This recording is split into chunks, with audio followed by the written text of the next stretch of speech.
But I think we wanted to start with the preparation because, Ray, I think in your experience working with customers, so much of what makes recovery successful in these crisis situations comes down to the preparation. So why don't you break down why clean recovery is all part of that muscle memory? Well, I think a huge component of it is we have to remember it's people, process, and technology. Because a lot of times when we're thinking about recovery, we're hyper focused on the technology components of backup and restoration capabilities and so forth. And that's critical. That's huge. And having the right solution in that place is going to be, pass or fail. That's going to be an important keystone. But the people and process side of the house is where a lot of organizations struggle because they haven't gone through kind of, is our plan reflective of what we would actually do in the course of an event? Is everyone aware of the plan that we actually have in place? How do we escalate? How do we communicate? And how do we operate? And you want to assemble that before an event. That's the last time. You don't want to assemble it during. You want to execute during the event itself. And so being able to work through those motions, those mechanics in peacetime, identify those gaps and opportunities, that's a critical piece of it because the reality is you will always have to account for different event-specific nuances and pivots. But having that foundational muscle memory established so you at least have a North Star to work towards really does determine the difference between kind of a optimal outcome and a less than optimal one.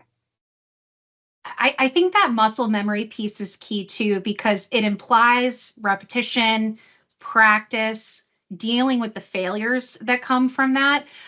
For anyone who's played sports, for anyone who has done anything creative or team-based, I think a lot of that repetition and dealing with the failure is key. To that end, I really would love to hear from you guys in the audience. And we are streaming from many different platforms, but we've got a production team that's watching all the different comment boxes. So please let us know any questions you have. If you want to fight me on The Last Jedi, please. I love picking a fight. But in particular, I do want to hear from you guys. Which part of your recovery playbook could use more reps? That repetition is key. So should it be running full tabletop exercises, practicing escalation paths, verifying last known good copies? We're going to talk about that a little bit later. Aligning with security and legal. Those are sometimes black box organizations that we don't spend enough time with. Or honestly, is it all of the above? Which I have a feeling it's all the above. Ray, I'm looking at your face, and I think from your customer experience, it's probably all the above. I would personally choose E, but I think another thing too, beyond the polling question, I would love to hear from how often should some of these things happen? Because a lot of times we get into this annual kind of cadence in a trap, but is that enough for organizations? And I would argue it may not be. So, and I think it's hard to really. We were having a debrief yesterday with one of our directors of systems engineering who executed a data resilience maturity workshop, which we'll talk about a bit later.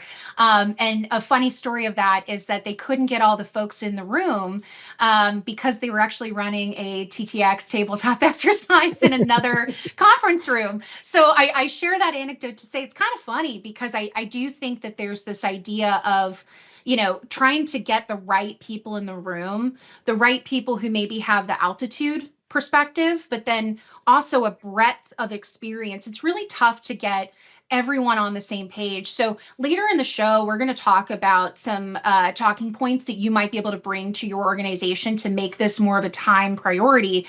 Because Ray, in your experience, when you've looked at organizations that are ready for the worst to happen, how often would you say that they run these kinds of exercises? Well, I think in general, we have to kind of break this up a little bit. I think there's typically a once a year tabletop that's holistic across the organization because you're hurting a lot of cats at that time.